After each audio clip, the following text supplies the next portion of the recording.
I'm Matthew with Peoria Adventist, and we are still on our series on the Ten Commandments. Today we're doing adultery. We're not doing adultery, we're just talking about adultery. This is awkward.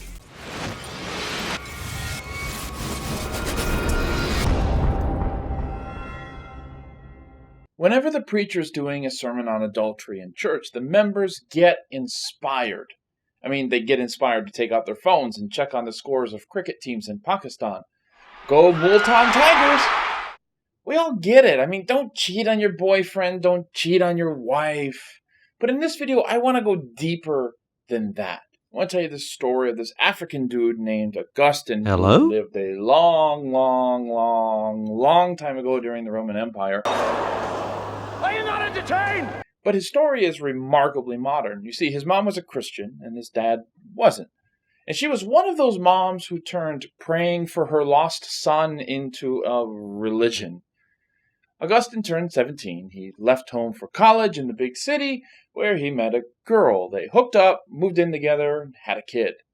But 13 years later, Augustine hears this voice telling him to read the Bible. He flips it open, and the text he finds just cuts him to the core. He summarized his experience with these famous words. He said, "You have made us for yourself, O Lord, and our heart is restless until it rests in you." Now, church people have a lot of conversations about what cheating is, what adultery is, and why we shouldn't do it. But I've always wondered, why are we so restless as human beings? Why do we wander? A celebrity you all know told People magazine not too long ago that I don't think it's natural to be a monogamous person, that is, to be faithful to one person.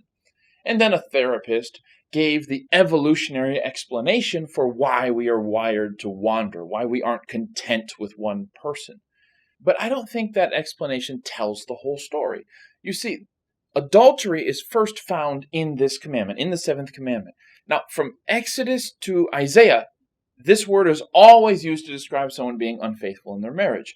But beginning with Jeremiah, the word adultery began to be used in a spiritual sense, as a metaphor to describe Israel's unfaithfulness to their God.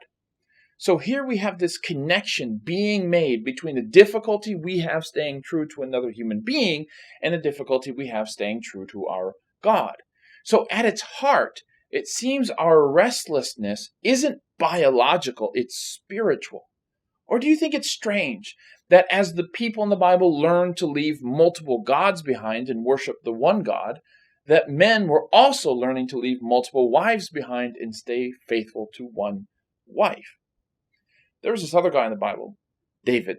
He beats up a giant, becomes king, like we all do.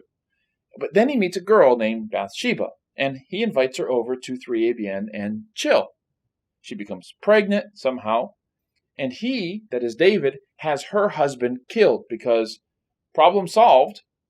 Now the messenger arrives to inform David of this horrible defeat that his army has suffered, not realizing that David had orchestrated it in order to kill Bathsheba's husband.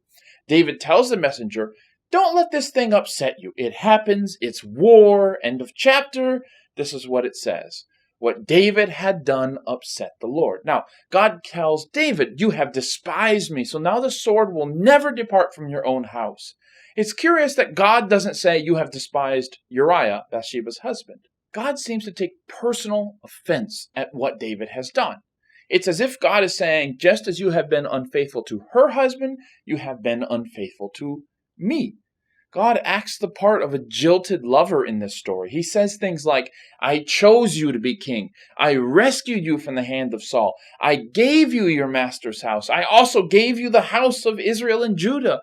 And if all of that somehow seems insignificant, I would have given you so much more as well." What is God saying? He's saying, I gave you everything. Why am I not enough for you, David? All of this restless wandering is at its root, at its core, a spiritual problem. And we've seen this from the very beginning when we eat this fruit in the garden because we think God isn't enough for us, that we want more, and more, which is what lust is. It's not just about sex. You can lust for people or food or drugs or anything. Lust is this insatiable desire that by definition cannot be fulfilled.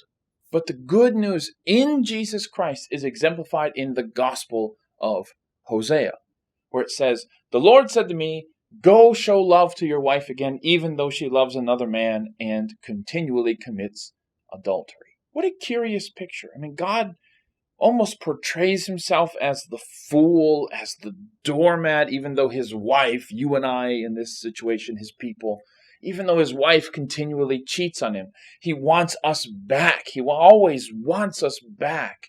God is this embarrassing sap. I mean, elsewhere in Hosea, he says things like, how can I give you up?